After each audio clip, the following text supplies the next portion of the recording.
मेरे पति के 3 रूप। एक बड़े और खूबसूरत हॉल के सोफे पर दो परिवार आमने सामने बैठे होते हैं। वहीं सामने टेबल पर चाय नाश्ता सजा होता है, जहां सुमित्रा और प्रकाश बड़े प्यार से नेहा को देख रहे होते हैं, जबकि नेहा शर्म के मारे अपनी नजरें झुकाए बैठी है। मुझे तो लड़की बहुत पसंद है। आखिर इतने गुणवान और संस्कारी बहू आज के जमाने में कहाँ मिलती है। प्रकाश जी, आपको और तरुण को लड़की पसंद है ना? सुमित्रा, मुझे तो पहली नजर में ही नेहा अपनी बेटी जैसी लगी, और रही बात तरुण की, तो उसके चेहरे की मुस्कुराहट सब कह रही है। बहन जी, हमें भी आपका बेटा तरुण बहुत पसंद आया है। इतना पढ़ा लिखा और शांत लड़का मिलना तो नसीब की बात है। बिल्कुल सही कहा सावित्री। तरुण का स्वभाव देखकर दिल खुश हो गया भाई। एकदम हीरा लड़का है। जब हमें ये रिश्ता मंजूर है तो क्यों ना हम इन्हें अकेले में बात करने दे। आखिर जिंदगी इन्हें साथ बितानी है। हाँ हाँ, क्यों नहीं। जाओ बेटा, तुम दोनों पीछे के गार्डन में चले जाओ और तसल्ली से बात कर लो। नेहा और तरुण धीरे धीरे उठकर घर के पीछे वाले गार्डन में जाते हैं, जहां दोनों एक दूसरे से थोड़ी दूर पर चल रहे होते हैं। तभी तरुण कहता है, नेहा जी, क्या मैं आपको पसंद हूँ? हाँ, आप मुझे अच्छे लगे और आपकी सादगी ने मेरा दिल जीत लिया। सच में? मुझे तो लगा था कि शायद आप मेरे जैसे चुपचाप रहने वाले इंसान से बोर हो जाएंगी। बोर क्यों होंगी, मुझे तो शांति पसंद है। अच्छा, अब आप अपने बारे में कुछ बताइए। मैं क्या बताऊं, मुझे तो खुद समझ नहीं आता कि शुरुआत कहाँ से करूं। वैसे आप बहुत पसंद आई मुझे। सचमुच? आप मुझे देख के बातें तो नहीं कर रहे हो? मतलब बस ऊपर ऊपर से तो नहीं कह रहे? नहीं नहीं, मैं सच कह रहा हूँ। मैं बस थोड़ा घबरा जाता हूँ। मैं कैसे समझूं कि मैं आपको सच में पसंद हूँ? आपने तो ठीक से मेरी तरफ देखा भी नहीं। देखिए, मैं बहुत नहीं बोलता। मैं थोड़ा शाही नेचर का हूँ। मेरे घर वाले भी मुझे हमेशा यही कहते हैं कि मैं बहुत शर्मिला हूँ। तरुण की मासूमियत देखकर नेहा जोर जोर से हंसने लगती है। वहीं नेहा की हंसी सुनकर तरुण भी थोड़ा मुस्कुरा देता है। हॉल की खिड़की से रमेश उन्हें हंसता देखकर कहता है, देखो प्रकाश जी, दोनों मुस्कुरा कर बातें कर रहे हैं। मतलब दोनों ने एक दूसरे को पसंद कर लिया है। चलिए, ये तो भाई बहुत शुभ समाचार है। अब जल्दी से मिठाई मंगवाइए और रिश्ता पक्का कीजिए। जिसके बाद हंसी खुशी रिश्ता पक्का हो जाता है। और फिर समय बीतने के साथ साथ 2 महीने के अंदर ही दोनों की धूमधाम से शादी हो जाती है और नेहा डोली में बैठकर अपने ससुराल आ जाती है। फिर घर में गृह प्रवेश की रस्में पूरी होने के बाद सुमित्रा कहती है, जाओ बेटा, तुम दोनों थक गए होगे, जाकर आराम करो। बाकी की बातें हम कल सुबह करेंगे। फिर नेहा और तरुण अपने कमरे में चले जाते हैं, जहां कमरा फूलों से सजा होता है। फिर नेहा अपना भारी जेवर उतारते हुए कहती है, मुझे आपसे ढेर सारी बातें करनी है। आप अपनी हर छोटी बड़ी बात बताओ। बोलो नेहा, क्या पूछना चाहती हो? सबसे पहले तो ये बताइए कि आपकी कितनी गर्लफ्रेंड थी? सच सच बताना, अब तो हम पति पत्नी हैं। गर्लफ्रेंड का नाम सुनते ही तरुण के गाल लाल हो जाते हैं और वो नजरें चुराने लगता है। क्या नेहा, तुम भी क्या पूछ रही हो? मेरी कोई गर्लफ्रेंड नहीं थी। अरे, आप तो हर बात पर शर्मा जाते हो। आप तो मुझसे भी ज्यादा शर्मीले निकले। सच कह रहा हूँ, मैंने तो बस आपको ही प्यार किया है। आज तक किसी और लड़की की तरफ देखा भी नहीं। तरुण की बातों से अब शर्माने की बारी नेहा की थी। वो मुस्कुराकर अपना चेहरा फेर लेती है और फिर थोड़ी देर के बाद दोनों सो जाते हैं। और अगली सुबह नेहा जल्दी उठकर तैयार होकर हॉल में आती है। तभी उसे देख सुमित्रा, वाह बहू, तुम तो बहुत जल्दी उठ गई। वैसे आज तुम्हारी पहली रसोई है, किचन में जाकर कुछ मीठा बना लो। जिसके बाद नेहा रसोई में आकर बड़े प्यार से हलवा और खाना बनाकर पूरे परिवार को डाइनिंग टेबल पर परोसती है। फिर खाना खाकर प्रकाश कहता है, भाई वाह, खाना तो भाई बहुत स्वादिष्ट बना है। सुमित्रा, हमारी बहू तो अन्नपूर्णा निकली। सही कहा आपने। और देखो, हमारा बेटा तरुण कितना सीधा है, चुपचाप खा रहा है। बेटा, तरुण बचपन से ही ऐसा है, बहुत शर्मीला और सीधा। नेहा बहू, अब तुम्हें ही इस घर को संभाल कर रखना होगा। हाँ नेहा, तरुण की पसंद नापसंद का ख्याल रखना अब तुम्हारी जिम्मेदारी है। आप चिंता मत कीजिए माँ जी, मैं पूरी कोशिश करूँगी। जिसके बाद सभी खाना खाकर अपने अपने काम में लग जाते हैं। 2 दिन इसी तरह शांति से बीतते हैं और एक शाम नेहा और तरुण सोफे पर बैठे होते हैं कि तभी नेहा कहती है, मेरा ना पानी पूरी खाने का मन कर रहा है, क्या आप मुझे खिलाने ले जाओगे? हाँ क्यों नहीं, चलो ना, अभी चलते हैं। पास वाले मार्केट में बहुत अच्छी पानी पूरी मिलती है। जिसके बाद दोनों मार्केट पहुंचकर पानी पूरी का ऑर्डर देते हैं। तभी तरुण के फोन की घंटी बजती है।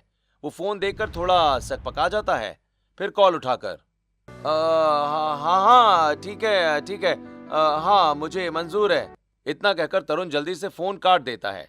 वहीं नेहा उसे गौर से देखकर कहती है, किसका फोन था? कुछ नहीं, कुछ नहीं, बस वो मेरे ऑफिस से फोन था। लेकिन ऑफिस से फोन था तो आप घबरा क्यों रहे थे? अरे नहीं, वो मेरा प्रोजेक्ट पूरा नहीं हुआ था ना, तो बॉस की डांट पड़ने वाली थी इसलिए। ठीक है, इतना घबराने की कोई बात नहीं है। आप सच में तुम बहुत जल्दी घबरा जाते हो। चलो जल्दी से ये खत्म करो, फिर घर चलते हैं, मुझे बहुत जरूरी काम है।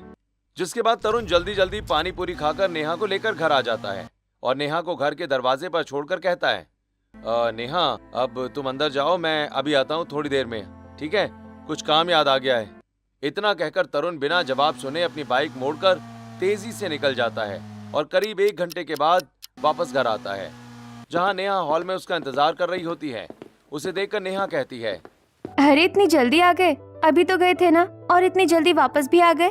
तुम मुझसे हिसाब किताब लोगी क्या? मुझे ये बिल्कुल पसंद नहीं कि कोई मुझसे सवाल जवाब करे। तरुण की तेज और कड़क आवाज से नेहा एकदम से शॉक हो जाती है। उसे अपनी आंखों पर यकीन नहीं होता, तभी वो कहती है, अरे आप इतने गुस्से में क्यों बात कर रहे हैं? मैंने तो बस प्यार से पूछा था। बस मुझे पसंद नहीं कि कोई मुझसे ऐसे पूछे कि मैं कब आया कब गया। ऐसे सवालों के जवाब देना मुझे पसंद नहीं है। याद रखना, दोबारा ये सवाल मत करना। ऐसा कहकर तरुण पैर पटकता हुआ सीधा अपने कमरे में चला जाता है। नेहा वहीं खड़ी मनी मन सोचती है, इनको अचानक से क्या हो गया? अभी तो मार्केट में कितने शांत थे और यहाँ आते ही इतना गुस्सा। शादी के बाद से आज तक मुझ पर कभी ऐसे नहीं चिल्लाए थे। नेहा खुद को संभालते हुए सोचती है कि शायद ऑफिस का कोई स्ट्रेस होगा। फिर वो रात के खाने की तैयारी करने लगती है और बड़े चाव से आलू और बैगन की सब्जी बनाकर खाना परोसकर सभी लोगों को आवाज देकर कहती है, माँ जी, पापा जी खाने लग गया है, तरुण आप भी आ जाइए। फिर सभी आकर डाइनिंग टेबल पर बैठ जाते हैं। फिर नेहा तरुण की प्लेट में बैगन की सब्जी परोसती है। वहीं सब्जी देखते ही तरुण का चेहरा गुस्से से लाल हो जाता है और वो कहता है, नेहा तुम्हें पहली और आखिरी बार बता रहा हूँ कि मुझे बैगन से सख्त नफरत है। लेकिन मुझे लगा आपको पसंद होगी। ये बैगन आज के बाद मेरे प्लेट पर नहीं आना चाहिए, समझी तुम? बेटा इतना गुस्सा क्यों कर रहे हो? इसमें गुस्सा करने वाली कौन सी बात है? इससे पहले तो तू बैंगन बड़े चाव से खा लिया करता था। माँ वो सब मुझे पता नहीं, लेकिन आज के बाद मैं नहीं खाऊंगा, बस बात खत्म। ठीक है बहू, तुम आज के बाद बैगन मत बनाना। नेहा चुप हो जाती है, उसे कुछ समझ नहीं आता। वहीं पूरा परिवार खामोशी से खाना खाकर अपने कमरे में चला जाता है और फिर अगली सुबह नेहा किचन में चाय बनाते हुए अपने आप से कहती है, आज मैं तरुण को जल्दी जगा दूंगी ताकि वो नहा धोकर जल्दी तैयार हो जाए, वरना ऑफिस के लिए देर हो जाएगी। इतना सोचकर नेहा चाय लिए कमरे में जाती है और देखती है कि बिस्तर खाली है, तरुण वहां नहीं है।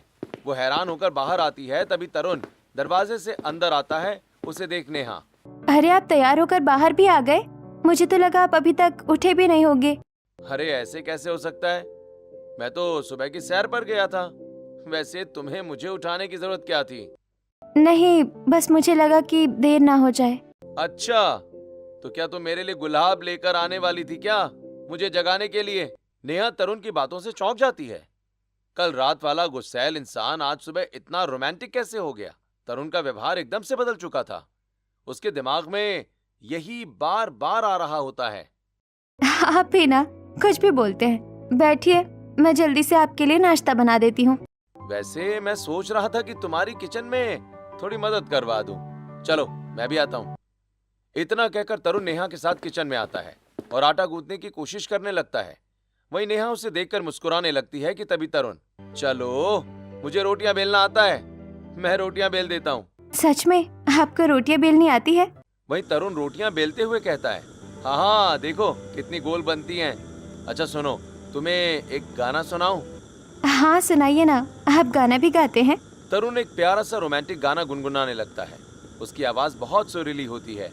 वो गाने के 2-3 लाइनें सुनाता ही है कि तभी नेहा, वाह तरुण, आप तो बहुत अच्छा गाते हो। मैंने पहले कभी नहीं सुना था आपको गाते हुए। हाँ हाँ मैं गाना अच्छा गा लेता हूँ, बस कभी मौका नहीं मिला सुनाने का। अच्छा, अब तक इन सब चक्करों में ऑफिस के लिए देर नहीं हो जाएगी? बहुत मस्ती हो गई अब।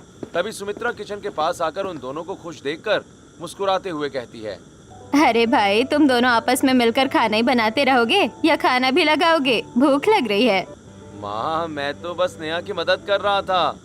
बहुत अच्छी बात है, लेकिन ऑफिस के लिए देर हो जाएगी। फटाफट नाश्ता लगाओ। इतना कहकर सुमित्रा वहाँ से चली जाती है। फिर नेहा और तरुण फटाफट नाश्ता लगा देते हैं। फिर सभी मिलकर नाश्ता कर लेते हैं। वहीं तरुण मुस्कुराते हुए ऑफिस के लिए निकल जाता है और शाम को जब तरुण वापस आता है तो उसे देखकर लगता है कि वो बहुत थका हुआ है। वो घर आते ही कहता है, नेहा आज मुझे बहुत ज्यादा भूख लग गई है, बहुत काम था आज। मैं अभी चाय और कुछ लेकर आती हूँ। डिनर में क्या खाना पसंद करेंगे? तुम ऐसा करो कि आज बैगन की सब्जी बना लेना, मुझे बैगन की सब्जी बहुत पसंद है। नेहा बैगन का नाम सुनकर चौंक कर कहती है, अरे, आप तो कल रात बोल रहे थे ना कि आपको बैंगन बिल्कुल नहीं पसंद, और आपने तो मुझ पर कितना गुस्सा किया था। क्या? मैंने ऐसा कब कहा? नहीं नहीं, मुझे तो बैगन बहुत पसंद है। आज बैगन की सब्जी बनाओ ना। मुझे तो कुछ समझ में नहीं आ रहा, ये मेरे पति अलग अलग रूप में क्यों दिखाई दे रहे हैं? ये हो क्या रहा है? इतना सोचते हुए नेहा रसोई में चली जाती है और सब्जी काटते हुए मन ही मन सोचती है, कल रात का गुस्सा और आज का प्यार दोनों एक ही इंसान में कैसे हो सकता है? भगवान, ये सब क्या हो रहा है? कभी शर्मीले बन जाते हैं, कभी शेर की तरह दहाड़ते हैं, और कभी इतने रोमांटिक। क्या मैं किसी सपने में हूँ? इतना सोचकर नेहा बैगन की सब्जी तैयार करके डाइनिंग टेबल पर सजा देती है। वहीं तरुण बहुत ही चाव से खाना खाने लगता है और सब्जी की तारीफ करते हुए कहता है, वाह नेहा वाह, क्या स्वाद है यार, मैंने आज तक इतनी बेहतरीन सब्जी नहीं खाई, सच्ची में मजा आ गया। आपको सच में पसंद आ रही है? मतलब कोई दिक्कत तो नहीं है ना? कैसी दिक्कत? इतनी लाजवाब सब्जी के लिए तो तुम्हें इनाम मिलना चाहिए। तुम भी बैठो और खाओ। खाना खाने के बाद तरुण नेहा का हाथ पकड़ता है और उसे कमरे की तरफ ले जाते हुए कहता है, चलो आज कोई रोमांटिक सी मूवी देखते हैं, बहुत दिन हो गए हमने साथ में वक्त नहीं बिताया यार। अरे, मुझे रोमांटिक मूवी देखने में शर्म आती है। आप भी ना, अचानक इतने बदल कैसे जाते हैं? अरे शर्म कैसी, अपनी पत्नी के साथ ही तो देखना है ना। आज मेरा मूड बहुत अच्छा है। अच्छा, आज तो आप बड़े मूड में दिखाई दे रहे हो, बहुत शांत या गुस्से में भी नहीं लग रहे हो। अरे पगली, मुझे तो कभी गुस्सा आता ही नहीं, मैं तो हमेशा ऐसे ही रहता हूँ। ऐसा कहकर जैसे ही तरुण लैपटॉप खोलने वाला होता है, उसके फोन की घंटी फिर से बजती है। फोन स्क्रीन देखते ही उसके चेहरे की रंगत उड़ जाती है। तभी वो कॉल रिसीव करके कहता है, हाँ हाँ जी अभी, पर अच्छा ठीक है मैं आता हूँ। क्या हुआ? आप इतनी रात को कहाँ जा रहे हैं आप? मुझे कुछ काम है। ऑफिस की एक फाइल शायद कहीं गिर गई है, उसे ढूंढने जाना होगा। पर अभी तो हम मूवी देखने वाले थे। अरे मैं वापस आऊंगा ना, फिर मूवी देखेंगे, तुम मेरा इंतजार करना। इतना कहकर तरुण कमरे से बाहर चला जाता है और करीब 2 घंटे के बाद वापस लौटता है। तभी बेड पर बैठी नेहा उसका इंतजार कर रही होती है। नेहा तरुण से कहती है, आप आ गए? चलिए अब हम मूवी देखते हैं, मैंने सब सेट करके रखा है। तुम्हारा दिमाग खराब है? मेरे पास इतना टाइम नहीं है कि मैं तुम्हारे साथ टाइम बर्बाद करूं। तरुण की बात सुनकर नेहा की मुस्कुराहट गायब हो जाती है। वही कड़क आवाज, वही नफरत भरी आंखें। अरे, बर्बाद करने वाली कौन सी बात है? हम साथ में मूवी देखने वाले थे ना, अच्छा खासा टाइम स्पेंड करने वाले थे। मेरे पास फालतू का टाइम नहीं है, समझ में आई बात? मुझे नींद आ रही है, मैं सो रहा हूं और तुम भी सो जाओ, मुझे परेशान मत करो। इतना कहकर तरुण लाइट बंद कर देता है और चादर ओढ़कर सो जाता है। नेहा अंधेरे में बैठी बस उसे देखती रह जाती है।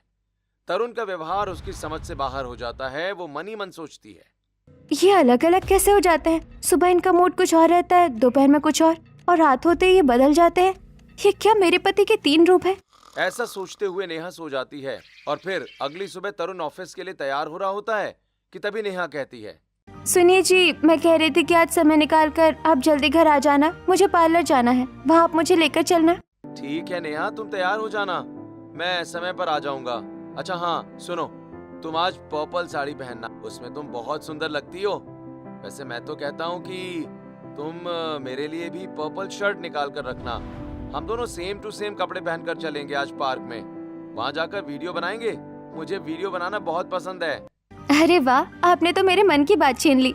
मैं भी आपके साथ मैचिंग ड्रेस में वीडियो बनाना चाहती थी, लेकिन मुझे लगा आप इतने शाय हैं, पता नहीं आपको वीडियो बनाना पसंद होगा या नहीं। अरे कैसी बातें करती हो नेहा, मुझे तो वीडियो बनाना बहुत पसंद है। इनफैक्ट मैं तो एक्टिंग भी बहुत अच्छी करता हूँ। रुको, मैं तुम्हें थोड़ी एक्टिंग करके दिखाता हूँ। ऐसा कहकर तरुण रोमांटिक एक्टिंग करने लगता है। ये देखकर नेहा बहुत खुश हो जाती है और मन ही मन सोचते हुए, मैं अपने पति को शायद समझती थी, लेकिन ये तो सचमुच बहुत रोमांटिक है। ऐसे ही थोड़ी देर बाद तरुण ऑफिस चला जाता है और दोपहर में ऑफिस से आकर नेहा को पर्पल साड़ी पहने हुए देखकर कहता है, हे नेहा, तुम बहुत प्यारी लग रही हो। वैसे अगर तुम पर्पल की जगह रेड साड़ी पहनती ना तो और ज्यादा सुंदर लगती। अरे लेकिन आपने ही तो मुझे पर्पल साड़ी पहनने के लिए कहा था, और मैंने आपके लिए भी पर्पल शर्ट निकाल कर रखी है। ये लीजिए, इसे पहन लीजिए। और हाँ, आपको याद है ना कि आप मुझे पार्लर लेकर जाएंगे और फिर वहाँ से हम पार्क जाएंगे वीडियो बनाने। अरे नेहा, कैसी बातें करती हो। पहली बात तो देखो, मुझे पर्पल कलर कुछ ज्यादा पसंद नहीं है, और दूसरी बात यह है कि मुझे तो वीडियो बनाना आता ही नहीं है। बल्कि मुझे तो वीडियो बनाने में बहुत शर्म आती है। मैं वीडियो नहीं बना पाऊंगा। तुम कहती हो तो पार्लर के बाहर छोड़ देता हूँ। मेरी व्हाइट वाली शर्ट निकाल दो, मैं वही पहन लूंगा। नेहा को तरुण की बात सुनकर बहुत हैरानी होती है। वो मन ही मन सोचती है, हे भगवान, ये मेरे पति को क्या हो गया है? सुबह अलग बात करते हैं और दोपहर में अलग। कोई भला इतना भुलक्कड़ कैसे हो सकता है? जिसके बाद नेहा तरुण को व्हाइट शर्ट दे देती है और फिर तरुण के साथ पार्लर के लिए निकल जाती है, जहां तरुण नेहा को पार्लर के बाहर छोड़ देता है।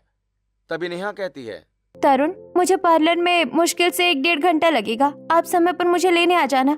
हाँ नेहा, कोई बात नहीं। पार्लर में सजना संवरना तो औरतों का हक होता है। तुम अपना काम आराम से करा लो, मैं समय पर आ जाऊंगा। ऐसा कहकर तरुण वहां से चला जाता है और नेहा पार्लर के अंदर आ जाती है, जहां वो अपना फेशियल, वैक्सिंग और थ्रेडिंग करवाती है। साथ ही वो अपने हेयर में कलर भी करवाती है। फिर थोड़ी देर के बाद नेहा पार्लर से बाहर निकलकर देखती है कि तरुण उसका इंतजार कर रहा है। नेहा तरुण को देखकर खुश होते हुए कहती है, अरे आप तो समय से पहले ही आ गए। वैसे मुझे देखकर बताइए कि मैं कैसी लग रही हूँ और मेरा हेयर कलर कैसा है? तरुण नेहा की बात सुनकर उसे सिर से पांव तक गुस्से में घूर घूर कर देखने लगता है। फिर गुस्सा होते हुए कहता है, तुम्हारा दिमाग खराब है नेहा? ये क्या हुलिया बना लिया है तुमने अपना? और ये बाल कलर क्यों कराए? हाँ, बहुत बुरी लग रही हो तुम। ये तुम क्या कह रहे हो तरुण? तुम तो दोपहर में कह रहे थे कि सजना संवरना औरतों का हक होता है, और तुमने तो मुझे खुशी खुशी पार्लर छोड़ा था। फिर अब इतना गुस्सा किस लिए कर रहे हो? औरतों का पार्लर जाना मुझे बिल्कुल पसंद नहीं है। अब मुझसे ज्यादा बकवास मत करो, और मुझे ज्यादा बातें करने वाले लोग भी अच्छे नहीं लगते। गाड़ी में बैठो, घर चलते हैं। वैसे भी मुझे भूख लग रही है। तरुण की बात सुनकर नेहा हैरान रह जाती है। फिर वो तरुण की बाइक पर बैठ जाती है और फिर दोनों घर की तरफ निकल पड़ते हैं। नेहा रास्ते में मन ही मन सोचती है, क्या हो जाता है तरुण को? सुबह इनका चेहरा रोमांटिक होता है, दोपहर में शाय और शाम को गुस्सा। भला दिन के 3 बार किसी का नेचर इतना ज्यादा कैसे बदल सकता है? मेरे पति को तो 3-3 रूप हैं। यही सोचते हुए नेहा तरुण के साथ घर पहुंच जाती है। वहीं घर पहुंचते ही नेहा की सास उससे कहती है, आ गई बहू, तू तो सचमुच बड़ी प्यारी लग रही है। वैसे तरुण बेटा, हमने सोचा कि तुम आज रात का खाना बाहर ही खा लो। हाँ बेटा, हम तो बाहर से खाना ऑर्डर करने वाले थे। हमें लगा तुम खा पी कर आओगे, तो हम अपने लिए बाहर से ही मंगा लेते हैं। वैसे बेटा, तुम कहो तो आज का खाना हम सभी लोग बाहर ही खा लेते हैं। हाँ ठीक है, जैसी आप लोगों की मर्जी। मुझे तो अच्छा खाना खाने से मतलब है, चाहे वो घर में मिले या होटल में। जिसके बाद सभी एक अच्छे से रेस्टोरेंट में खाना खाने के लिए निकल जाते हैं। वहीं खाना खाते हुए तरुण को कॉल आता है। वो कॉल उठाकर बातें करते हुए कहता है, नहीं, मैं अब सीधे सुबह ही आऊंगा। रात भर एसी की हवा में आराम करना अच्छा लगता है मुझे, इसलिए मैं रात को आता हूँ। तरुण की बात सुनकर नेहा चौंक जाती है और फोन रखने के बाद तरुण से कहती है, आप किससे बात कर रहे थे? और ये आप क्या कह रहे थे कि आप सुबह आओगे? तुम्हें पहले भी कह चुका हूँ कि मुझे सवाल जवाब करने वाले लोग अच्छे नहीं लगते। मुझे सवाल मत किया करो। ये सुनकर नेहा चौंक जाती है। नेहा तरुण के 3 अलग समय पर अलग अलग रूप देख रही थी। ऐसे ही दिन बीत रहे थे और एक सुबह तरुण ऑफिस के लिए तैयार हो रहा होता है। तभी कमरे के कोने में एक कॉकरोच दिखाई देता है। नेहा डरकर पीछे हट जाती है। अरे देखो, कॉकरोच! कॉकरोच! रुको, मैं जल्दी से कॉकरोच स्प्रे निकालती हूँ। इसको मार देती हूँ, वरना ये अलमारी में घुस जाएगा। तरुण नीचे झुकता है और बड़े ही प्यार से उस कॉकरोच को अपने हाथ से उठा लेता है। वहीं नेहा ये देखकर हैरान हो जाती है और कॉकरोच को मारने के लिए आगे बढ़ती है। अरे नहीं, इसको मारो मत, ये भी तो एक जीव है। क्यों मारना? क्यों नहीं? ये गंदा है, बीमारियां फैलाता है। अरे इसकी जगह अगर तितली होती तो तुम क्या उसको मार देती? तितली? तितली को क्यों मारती? क्यों? क्योंकि वो दिखने में अच्छी है। जान तो इसमें भी है ना नेहा। किसी की जान लेना अच्छी बात नहीं है। मेरे पति की सोच कितनी अच्छी है। सचमुच तरुण बहुत अच्छे हैं। तरुण उसे खिड़की के बाहर छोड़ देता है और ऑफिस चला जाता है। नेहा सारा दिन उसी के बारे में सोचती रहती है। शाम को जब तरुण घर वापस आकर नेहा के पास आकर कहता है, हे नेहा, चलो हम दोनों आज बैडमिंटन खेलते हैं। हाँ, सच में मुझे भी बैडमिंटन खेलने बहुत पसंद है। चलो हम सामने ग्राउंड में बैडमिंटन खेलेंगे। नेहा तरुण के साथ ग्राउंड में जाकर बैडमिंटन खेलने लगती है। तभी अचानक नेहा का पैर मुड़ जाता है। तरुण बड़े प्यार से उसे बेंच पर बिठाकर उसके पैरों को सहलाने लगता है और फिर कहता है, अरे नेहा, तुम चिंता मत करो, बिल्कुल ठीक हो जाएगा। हाँ, बैडमिंटन खेलने में तो कभी कभी ऐसा हो जाता है डियर। नेहा अपने पति का ये रोमांटिक अंदाज देखकर बहुत खुश हो जाती है। फिर वो लोग घर वापस आ जाते हैं। तभी दरवाजे पर तरुण नेहा से कहता है, अच्छा नेहा, मुझे कुछ काम है तो थोड़ी देर में आता हूँ। ऐसा कहकर तरुण चला जाता है और फिर रात को जब तरुण घर आता है तो डाइनिंग एरिया में एक कॉकरोच देखकर कहता है, छी, ये कॉकरोच यहाँ क्या कर रहा है? नेहा, इसको मारो तुरंत। अरे, आप तो सुबह बोल रहे थे ना कि कॉकरोच में भी जान होती है, मानना नहीं चाहिए। आपने तो तितली की मिसाल भी दी थी। फालतू बातें मत करो। कॉकरोच मारने के लिए होता है, इसे अभी खत्म करो। पर आपने ही तो कहा था कि तितली बहुत अच्छी होती है, कॉकरोच बहुत गंदा होता है। तुम्हें कॉकरोच पसंद है क्या?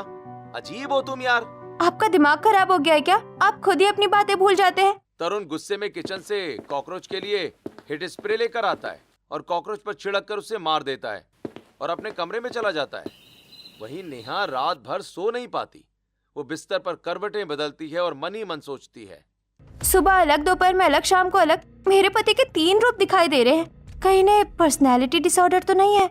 नेहा को शक होने लगता है और फिर अगले दिन वो अपने सास और ससुर जी के पास जाती है, जो गार्डन में बैठे न्यूज़पेपर पढ़ रहे होते हैं, और उनसे बातें करते हुए कहती है, पापा जी, मुझे आपसे कुछ जरूरी बात करनी है तरुण के बारे में। क्या बात है बहू? तुम कुछ परेशान लग रही हो। पापा जी, मुझे ऐसा लगता है कि तरुण को कोई बीमारी है। कहीं वो पर्सनैलिटी डिसऑर्डर का शिकार तो नहीं है? उनका व्यवहार बहुत अजीब है। नहीं नहीं, ऐसी कोई बात नहीं है बहू। ऐसा कुछ कभी हुआ ही नहीं। वो तो हमेशा से शांत रहा है। नहीं पापा जी, मेरी बात सुनिए। सुबह वो शर्मीले होते हैं, शाम को रोमांटिक और रात में भयानक गुस्सा। कभी बैंगन की सब्जी पसंद करते हैं, कभी नफरत, कभी कॉकरोच बचाते हैं, कभी मार देते हैं। नेहा की बात सुनकर प्रकाश की आंखों में एक पुराना दर्द और राज झलकने लगता है। वो नेहा से कहता है, बहू, आज तक हमने तुमसे एक राज नहीं बताया। एक सच्चाई है जो आज मैं तुम्हें बताने जा रहा हूँ। कैसा राज पापा जी? दरअसल तरुण हमारा बच्चा नहीं है, वो अडॉप्टेड है। उसकी फैमिली बैकग्राउंड के बारे में मुझे कुछ पता नहीं। क्या तरुण गोद लिया हुआ है? हाँ, हो सकता है कि उसके असली खानदान में किसी को ये डिसऑर्डर हो जिसका वो शिकार हो। हमने कभी इस पर गौर नहीं किया क्योंकि हमारे सामने वो हमेशा सीधा ही रहा। नेहा इस जानकारी से हिल जाती है। वो तय करती है कि वो इस बात का सबूत जुटाकर रहेगी। और फिर अगली सुबह जब तरुण ऑफिस के लिए तैयार होता है, नेहा एक परफ्यूम की बोतल लाती है और कहती है, तरुण, आज से परफ्यूम लगा कर जाइए। इसकी खुशबू बहुत अच्छी और अलग है। अरे परफ्यूम? चलो, तुम कहती हो तो लगा लेता हूँ, अच्छा लग रहा है। नेहा उसकी शर्ट पर ढेर सारा परफ्यूम लगा देती है। फिर दोपहर में जब तरुण लंच के लिए घर आता है, नेहा चुपके से उसके पास जाती है और उसकी शर्ट सूंघती है। अरे, परफ्यूम की खुशबू तो बिल्कुल गायब है। इतनी जल्दी तो नहीं उड़ सकती। तरुण, वो परफ्यूम कहाँ गया? उसकी खुशबू तो बिल्कुल नहीं आ रही। अरे वो उड़ गया होगा। गर्मी बहुत है ना, पसीने से खत्म हो गया होगा। नेहा बिना कुछ कहे दोबारा परफ्यूम लगा देती है। फिर दोपहर को जब तरुण ऑफिस से लौटता है, नेहा फिर से चेक करती है। फिर से गायब। परफ्यूम की एक बूंद की भी महक नहीं है। इसका मतलब ये वो शर्ट ही नहीं है। नेहा फिर से तरुण की शर्ट में परफ्यूम लगा देती है। उसके बाद तरुण बाहर चला जाता है। रात में जब वो वापस आता है तो फिर नेहा उसकी शर्ट सूंघती है जिसमें परफ्यूम नहीं होता है।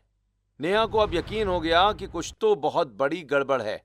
तभी नेहा तरुण से कहती है, तरुण, मुझे पता चल गया है कि आप अडॉप्टेड हैं और मुझे ये भी लगता है कि आपको पर्सनैलिटी डिसऑर्डर की प्रॉब्लम है। अरे ऐसी कोई बात नहीं है डार्लिंग, ऐसा कुछ भी नहीं है, तुम गलत सोच रही हो। नहीं, मैं जानती हूँ आपको महसूस नहीं होता, लेकिन मुझे होता है। मैं आपकी मदद करना चाहती हूँ। हम डॉक्टर के पास चलेंगे। तुमको समझ नहीं आ रही है क्या? फालतू की बातें बंद करो और यहाँ से जाओ। तरुण की कड़क आवाज से डरकर नेहा कमरे से बाहर निकल जाती है। फिर थोड़ी देर के बाद तरुण को पछतावा होता है। वो उसे मनाने के लिए मार्केट जाता है और ढेर सारे फूल और आइसक्रीम लेकर आता है और उसे देते हुए कहता है, हे नेहा, सॉरी यार, प्लीज सॉरी ना। देखो मैं तुम्हारे लिए क्या लाया हूँ। तरुण एक एक करके फूल देता जाता है और आखिर में एक बड़ा सा आइसक्रीम का डिब्बा दे देता है। वही ये सब देखकर नेहा का गुस्सा पिघलने लगता है। अगर ये मुझे ऐसे मनाएंगे तो मैं तो रोज गुस्सा हो जाऊंगी। कितने प्यारे हैं ये। ऐसे ही रात को जब वो बेड पर होते हैं, नेहा फिर से वही बात छेड़ती है। सुनो ना, मैं तुम्हारे लिए एक अच्छे डॉक्टर से बात करूंगी। हम कल चलेंगे। यार तुम्हारा दिमाग खराब है क्या? मैं तुमको पागल लगता हूँ क्या? तुम्हें समझ नहीं आ रहा? डॉक्टर के पास जाने की बात कर रही हो? ऐसा कहकर तरुण झटके से सो जाता है। फिर नेहा उलझन में पड़ जाती है। वो रात भर जागती रहती है। रात में ये हमेशा गुस्से में ही रहते हैं। मुझे इनका सच जानना ही होगा। नेहा तय करती है कि वो इस रहस्य की तह तक पहुंचकर रहेगी। वो तरुण के साथ बहुत प्यार से पेश आती है और उसे एक डिनर डेट के लिए राजी कर लेती है। तरुण, आज हम बाहर डिनर करेंगे। बहुत समय हो गया हम कहीं बाहर नहीं गए। मैंने शहर के सबसे अच्छे होटल में टेबल बुक की है। बिल्कुल नेहा, आज तुम्हारी हर बात मंजूर है। मैं तैयार होकर आता हूँ। फिर दोनों रेस्टोरेंट पहुंचते हैं जहां माहौल बहुत रोमांटिक है। नेहा तरुण को गौर से देख रही होती है। तभी अचानक तरुण का फोन बजता है और वो घबराकर खड़ा हो जाता है और कहता है, नेहा तुम यहाँ बैठो, मेरे ऑफिस के कुछ दोस्त बाहर आए हैं, शायद कोई जरूरी बात हो, मैं बस 5 मिनट में आता हूँ। तरुण रेस्टोरेंट के बाहर की तरफ भागता है। नेहा का दिल जोर जोर से धड़कने लगता है। वो चुपके से अपनी कुर्सी से उठती है और उसके पीछे पीछे बाहर निकल जाती है। नेहा देखती है कि बाहर एक अंधेरा कोना है जहाँ कुछ गाड़ियां खड़ी हैं। नेहा एक बड़ी गाड़ी के पीछे छिप जाती है।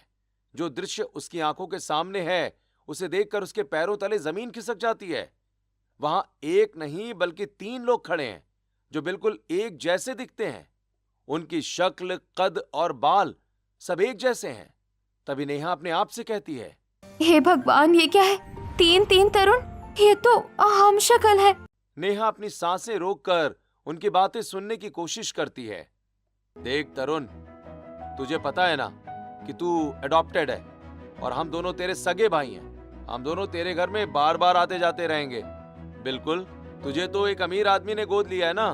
तू महलों में रह रहा है और हम बेचारे गरीब मजदूरों की तरह सड़ रहे हैं। हमारी जिंदगी में पैसे नहीं हैं, पर अब तू हमें पैसे देगा। देखो भाई, मैं तुम लोगों की मदद कर तो रहा हूँ, पर घर पर सब शक करने लगे हैं। नेहा को लगने लगा है कि मुझे कोई बीमारी है। अबे अगर तूने ये बात किसी को भी बताई ना तो हम तेरा गला काट देंगे और तेरे उन बुढ़े माँ बाप को भी मार देंगे। हम तेरे घर आते रहेंगे क्योंकि वहाँ अच्छा खाना मिलता है और एसी की ठंडी हवा। नहीं यार प्लीज, ऐसा कुछ मत करना। आप लोग जैसा बोलोगे वैसा मैं करूँगा। बस मेरे परिवार को नुकसान मत पहुँचाना। हाँ ठीक है, अब तू जा अंदर और उस लड़की के साथ खाना खा। हाँ, हम यहीं आसपास हैं, किसी को कुछ बोलना मत। नेहा ये सब सुनकर सुन पड़ जाती है। वो जल्दी से वापस अपनी मेज पर आकर बैठ जाती है और पसीना पोंछने लगती है। थोड़ी देर के बाद तरुण वापस आकर कहता है, सॉरी नेहा, वो दोस्तों के साथ थोड़ी लंबी बातचीत हो गई। क्या हुआ? तुम इतनी डरी हुई क्यों लग रही हो? कुछ नहीं, बस मुझे अचानक चक्कर सा आ गया था। चलिए खाना खाकर घर चलते हैं। फिर दोनों खाना खाते हैं और घर चले जाते हैं। नेहा को समझ आ चुका है कि उसके पति को कोई बीमारी नहीं है, बल्कि उसके लालची भाई उसे ब्लैकमेल कर रहे हैं। रात को जब वरुण तरुण की जगह कमरे में आता है तो नेहा उससे कहती है, रुकिए, मुझे सब पता चल गया है। मैंने रेस्टोरेंट के बाहर आप तीनों की बातें सुन ली थी। क्या? तूने हमारी बातें सुनी? अब तू जिंदा नहीं बचेगी। शांत हो जाइए, मैं आप लोगों की दुश्मन नहीं हूँ। सच तो ये है कि मैं भी इस घर में दौलत के लालच में ही आई हूँ। क्यों ना हम मिलकर कुछ बड़ा करें? तू लालची है, पर तू तो बहुत शरीफ बनती थी। सब नाटक था। मेरे पास तिजोरी की चाबियां हैं। हम यहाँ से सारा कैश और जेवर चोरी कर लेंगे, फिर हम सब मिलकर बांट लेंगे। ये हुई ना बात। अरे मुझे लगा था तू अड़चन बनेगी। क्या करना है बता। पहले ये सब सामान निकालो, पर इसे यहाँ नहीं रख सकते। शहर के बाहर एक पुराना फार्म हाउस है, वहाँ छुपाएंगे। आप अपने दूसरे भाई को भी बुला लो। नेहा बड़ी चालाकी से दोनों भाइयों को लालच के जाल में फंसा लेती है। वो वरुण को कॉल करके अरुण को भी बुला लेती है और तिजोरी से सारे गहने निकालकर अरुण और वरुण के साथ शहर के एक पुराने फार्म हाउस में पहुंच जाती है। वहीं नेहा जानबूझकर उन लोगों से तरुण के बारे में बातें करने लगती है और अपने मोबाइल में रिकॉर्ड करने लगती है। दोनों नेहा की चालाकी समझ नहीं पाते और सब कुछ उगल देते हैं। थोड़ी देर बाद पुलिस का सायरन बजता है, जिससे सुनकर वरुण कहता है पुलिस? यहाँ पुलिस कैसे आ गई? नेहा, ये तूने क्या किया? तुम लोगों को क्या लगा कि तुम अकेले हो जो धोखा दे सकते हो? मैं भी तुम लोगों को धोखा दे सकती हूँ। मैंने और असली तरुण ने मिलकर ये सारा जाल बिछाया था। तभी असली तरुण अपने माता पिता और पुलिस के साथ अंदर आता है। सुमित्रा और प्रकाश अपने बेटे के दो हम शक्ल देखकर दंग रह जाते हैं।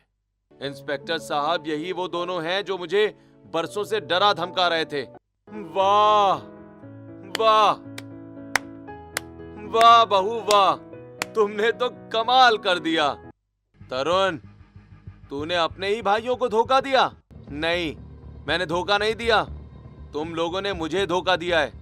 मेरी जिंदगी उथल पुथल करके रख दी। कभी तुम आते थे, कभी तुम। मेरी पत्नी तक को तुमने परेशान किया। हमें माफ कर दो भाई, हम लालच में अंधे हो गए थे। हमें जेल मत भेजो। माफी की गुंजाइश तब होती जब तुमने सिर्फ पैसे मांगे होते। तुमने तो एक मासूम परिवार की खुशियां छीन ली थी। पुलिस दोनों भाइयों को हथकड़ी लगाकर ले जाने लगती है। वो अपनी गलती पर पछता रहे हैं, लेकिन अब बहुत देर हो चुकी है। घर में अब फिर से शांति और सुकून लौट आया है। तरुण अपनी पत्नी और माता पिता के साथ घर वापस आ जाता है और अगले दिन तरुण नेहा से कहता है, नेहा, अगर आज तुम नहीं होती तो मैं कभी इन लोगों से आजाद नहीं हो पाता। शुक्रिया यार, मेरा साथ देने के लिए। शुक्रिया कैसा तरुण, मैं तो आपकी पत्नी हूँ। बस अब दोबारा ये शर्मीलापन मत दिखाना। अपनी बातें मुझसे शेयर किया करना।